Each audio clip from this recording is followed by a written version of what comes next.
सुतना होई और तेरा से मेरा मरण न होई। अब नरेश, जिनको कोई संतान नहीं है, जो संतानहीन है, वो हमें कभी नहीं मार सकता है। फिर आप क्यों दुखी हो और हमें क्यों दुखी किए हो? घर वापस लौट जाओ। तो भाई है गिलाने मरे सुतनाई। तब दशरथ को चिंता भई कि हमारे कोई संतान नहीं है। गुरु वशिष्ठ के पास जाकर के दशरथ बहुत रोए। बोले गुरुदेव, इंसान अपमान करते हैं वो तो करते ही हैं, लेकिन जानवर भी हमारा अपमान करते हैं, इस बात से हम बहुत दुखी हैं। मतलब तो वशिष्ठ बोले हैं गुरुदेव, हम तुमसे सिर्फ एक बात कहना चाहते हैं, हमारी बात सुनो। गुरुदेव क्या सुनता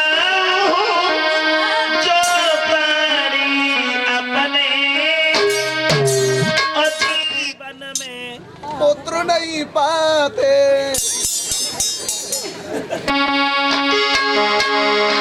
के सुनता जो प्राणी अपने जीवन में पुत्र नहीं पाते।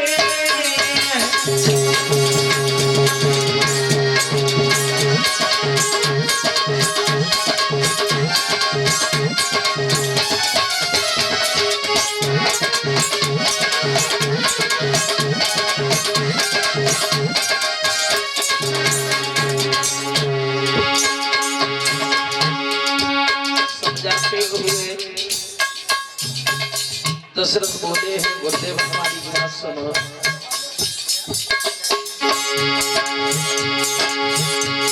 सुनता हूँ तुम्हारी जीवन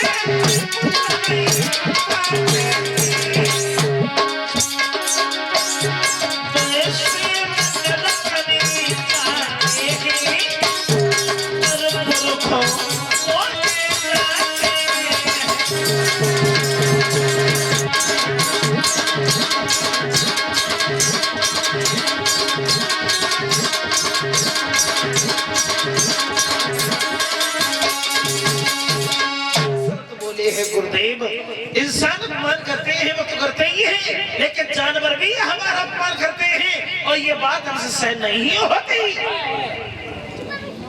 वशिष्ठ बोले हैं अब नरेश, अगर तुम ज्यादा हैरान हो, परेशान हो, दुखी हो, तो धैर्य धारण करो, हमारी बात पर विश्वास करो। अब नरेश कि तुम्हारे घर में एक नहीं 4 बालक जन्म लेंगे, लेकिन धैर्य धारण करो। मतलब तो वशिष्ठ बोले हैं अब नरेश, हमारी बात पर विश्वास करो।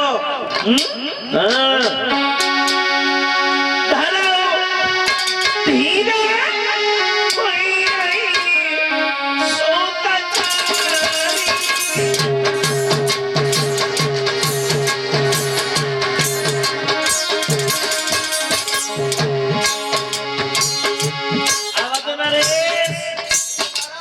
अगर तुम ज्यादा परेशान हो,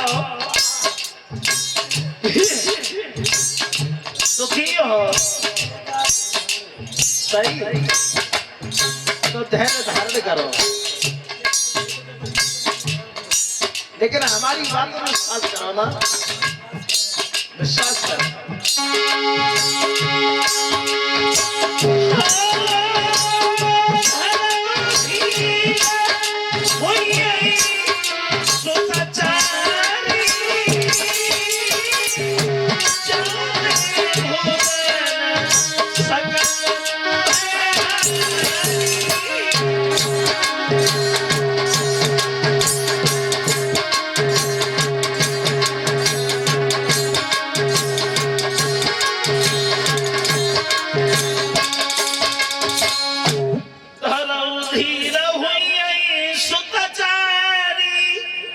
तुम्हारे घर में एक नहीं 4 बालक जन्म लेंगे और तुम घर में श्रृंगी ऋषि को बुलवाओ, अश्वमेध यज्ञ रचवाओ, हमारी बात पर विश्वास करो कि तुम्हारे घर में एक नहीं 4 बालक जन्म लेंगे।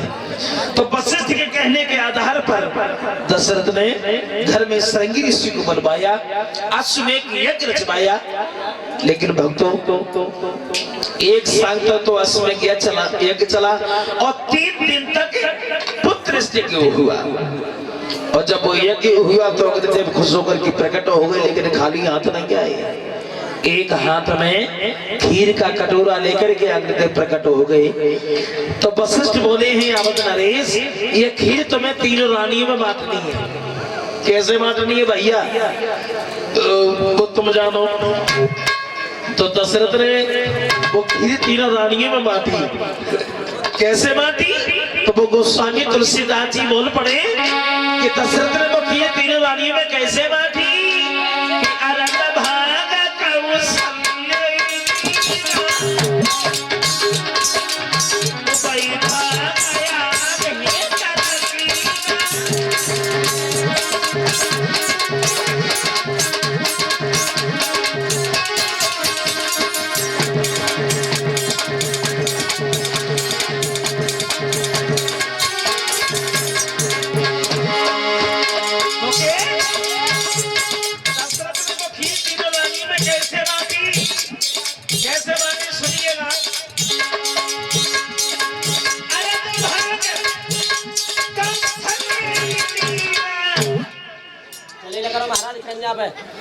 उसमें से उबई भागया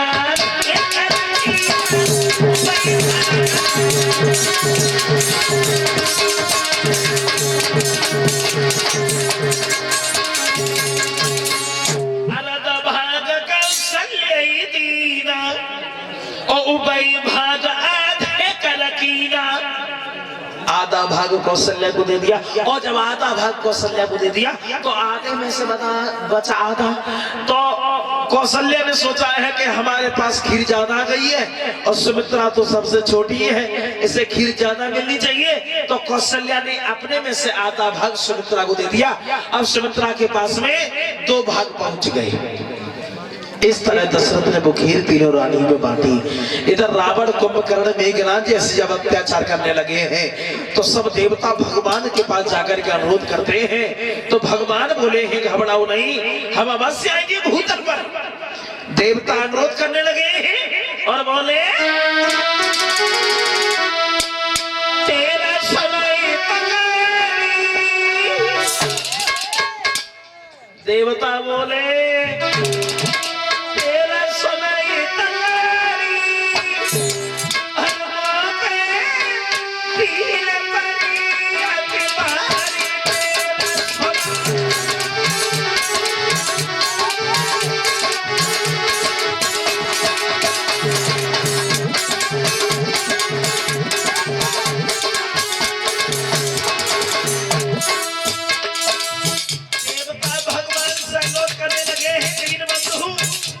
हमारी रक्षा कीजिए, हमें बचा लीजिए।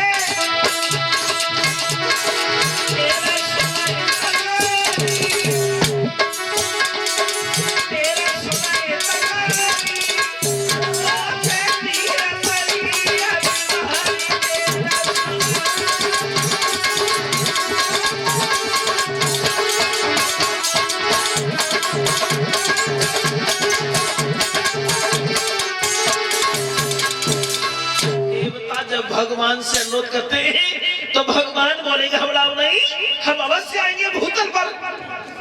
देवता सब अनुरोध करते हैं तो भगवान सब जाते हैं।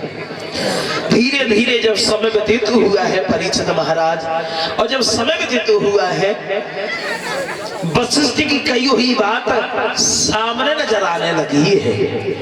3 स्त्रियां गर्भ धारण करती हैं और धीरे धीरे जब समय व्यतीत हुआ है तो 3 रानियों से 4 बालक पैदा हुए।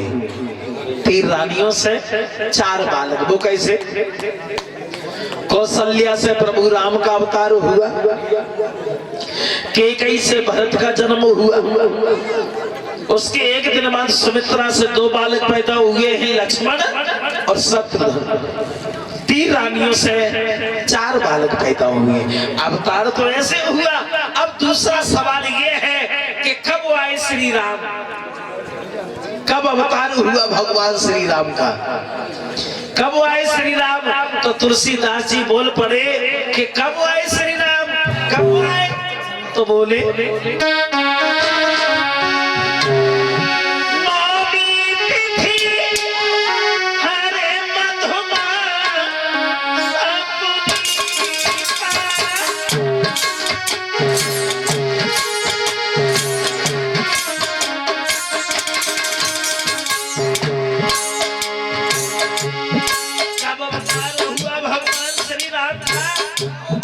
भगवान इस भूतल पर कब आए, कब आए? तो बोले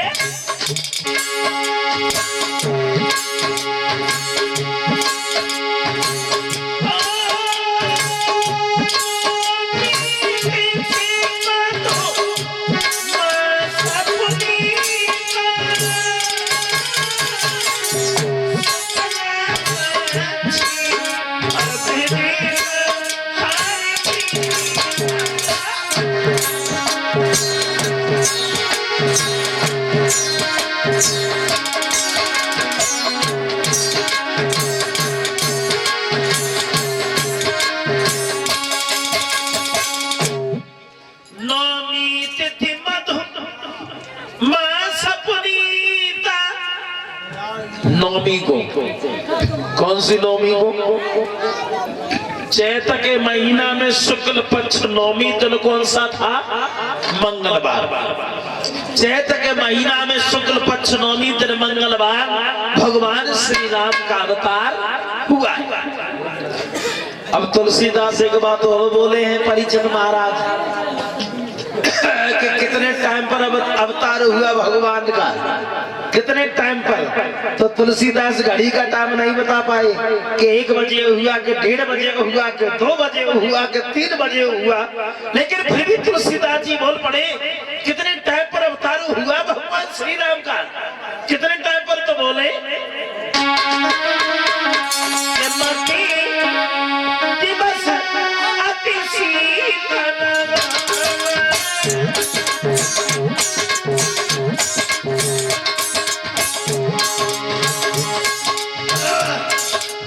तुलसीदास जी बोले हैं कितने टाइम पर अवतार हुआ भगवान श्री राम का? तो समझाते हुए बोले हैं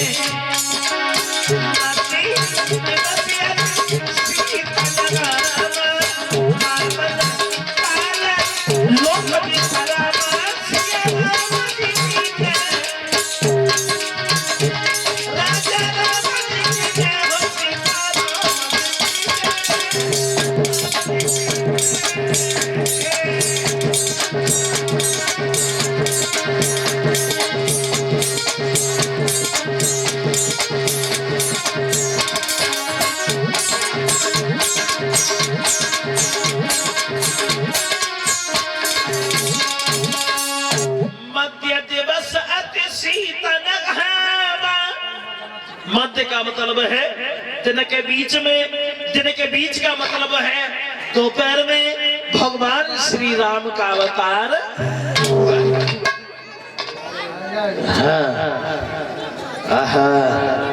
जब भगवान श्री राम का अवतार हुआ है बड़े प्रसन्न हैं प्रजा के नर नारी। दशरथ भी बड़ी खुश हैं। कहाँ एक एक बालक के लिए तरसते थे, आज घर में 4-4 बालक घूम रहे हैं। अब भगवान के दर्शन करने के लिए साधारण इंसान ही नहीं देवता भी चले हैं। सुनील ऐसा ही नहीं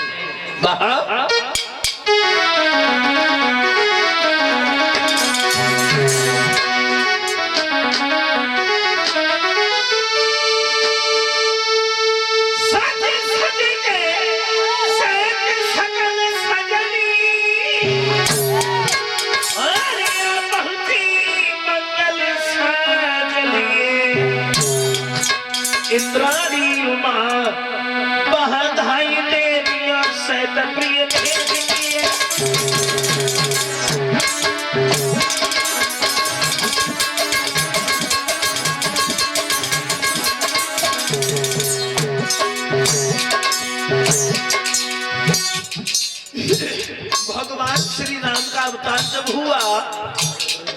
भगवान के दर्शन करने के लिए साधारण इंसानी नहीं, देवता भी चले हैं। और जब देवता चले हैं तब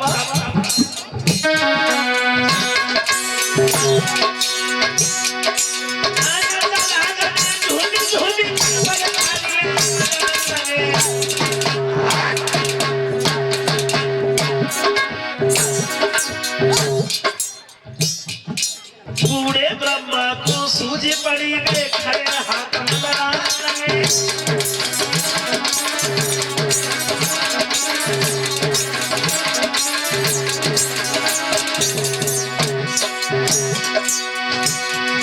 बोले बाबा, बोले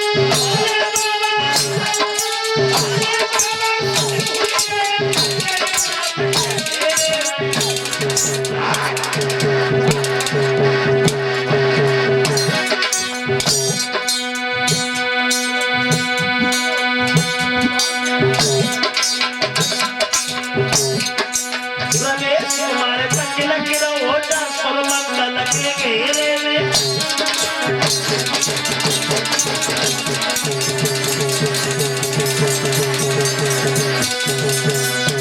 भागवत श्रोताओ इधर अरे तो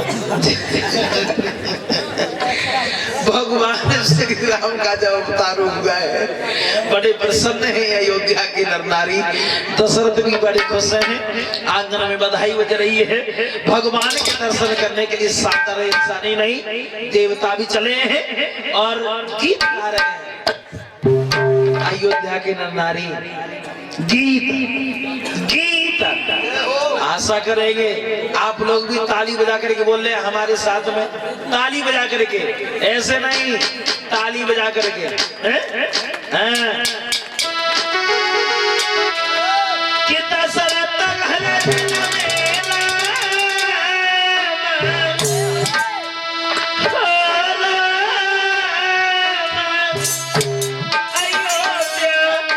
खुशी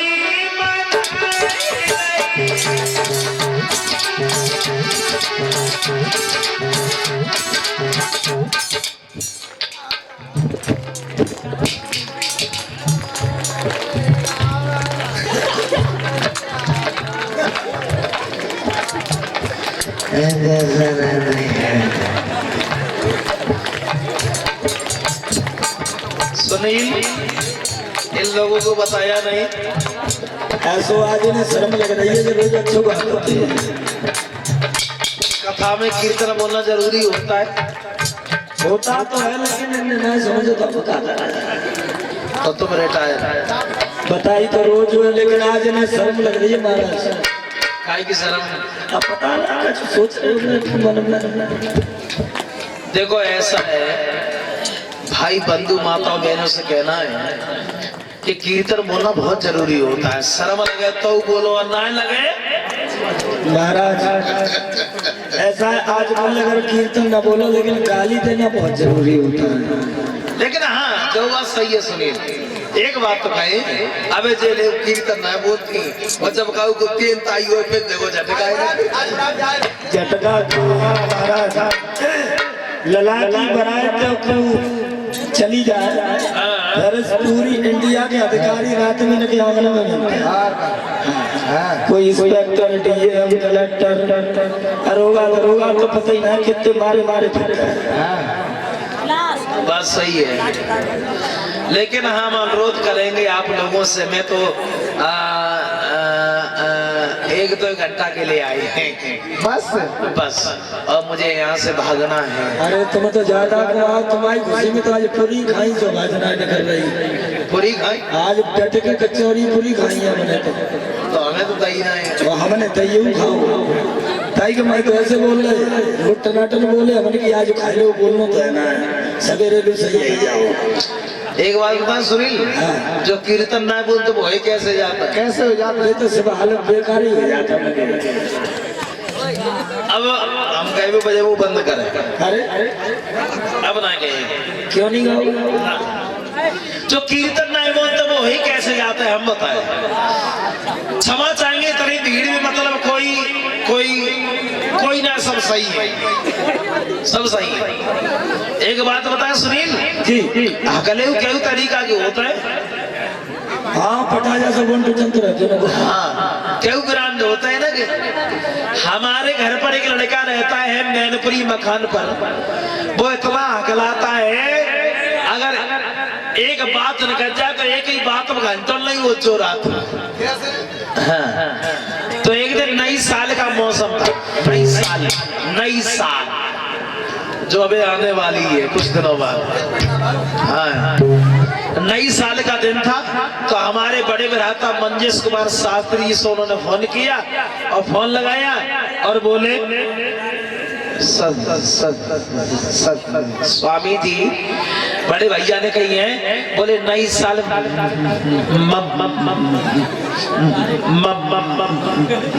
उसी होए। उनने कही कैसी होए? बोले स्वामी जी नई साल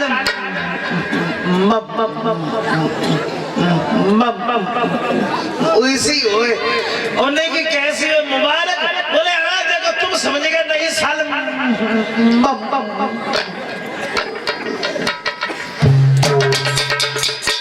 तुम जय समझो तो शायद इन्हें कीर्तन न बोलो तासे जी नई साल मुबारक ना कहता।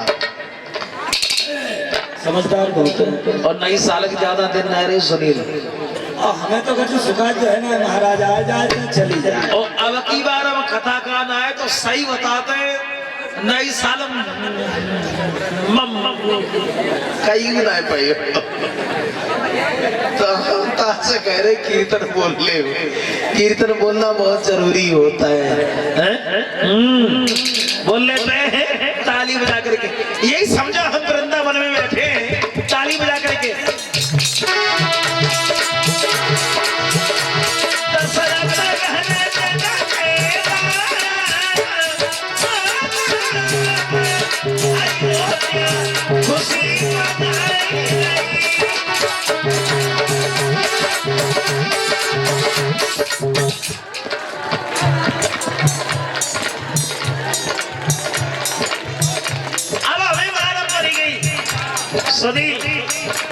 अब तुम्हें मालूम पड़ गया कि मुबारक आएंगे। अब हमें मालूम पड़ेगी अब तुम नई साल मुबारक कह दियो।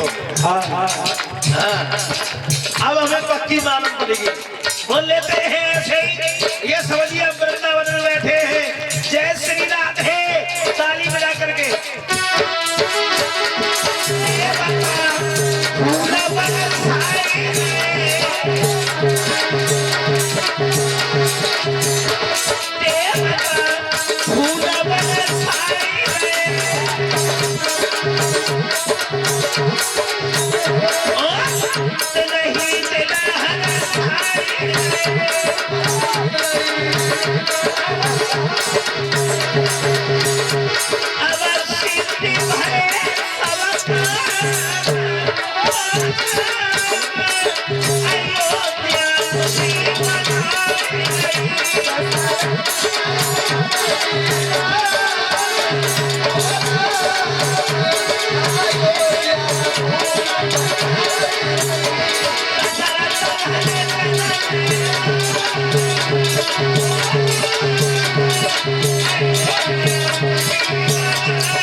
भगवान श्री राम का जब अवतार हुआ है बड़े प्रसन्न है अयोध्या के नर नारी। दशरथ भी बड़े खुश हैं, कहा एक एक बालक के लिए तरसते थे, आज घर में चार चार बालक घूम रहे हैं। दशरथ सबको दान लुटवा रहे हैं और सब लोग प्रसन्न हैं। अवतार तो ऐसे हुआ है। अब तीसरा सवाल ये है कि क्यों आए श्री राम। और सबसे पहले ये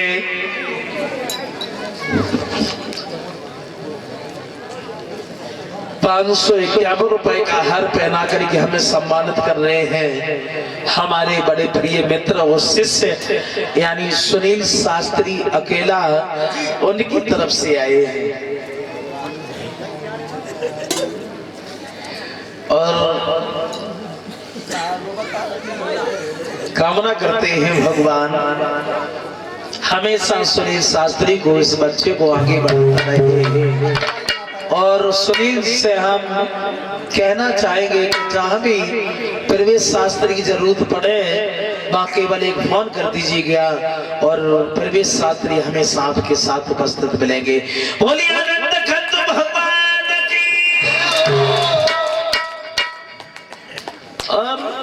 हमें कहा तो जैसे अभी का धाम चल रहा था तुम्हारी का धाम चल रहा है, हमें कौन सी बात होती है। आइए उसी जगह गौर करते हैं। अब सवाल ये है कि क्यों आए श्री राम। तीसरा सवाल कि क्यों आए श्री राम, क्यों आए, तो इसके एक नहीं अनेकों प्रमाण मिले हैं कि क्यों आए श्री राम, क्यों आए।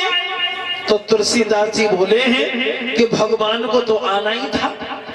क्यों आना था, इसलिए आना था जब जब इस भूतल पर घोर अत्याचार होता है, जब जब दीन दुखियों की आत्मा सताई जाती है,